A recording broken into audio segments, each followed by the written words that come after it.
अस्सलाम वालेकुम वरहमतुल्लाह।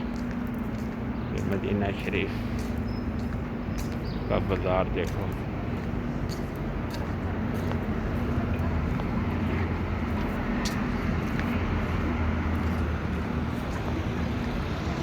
ये देखो बिल्डिंग, होटल, कितनी प्यारी पार्किंग ये लगाई है टाइलें। ये बैठने की जगह, पानी पीने के लिए कूलर लगे हुए हैं।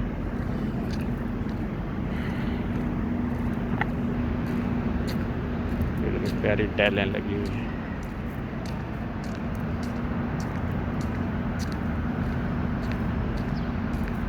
ये देखो,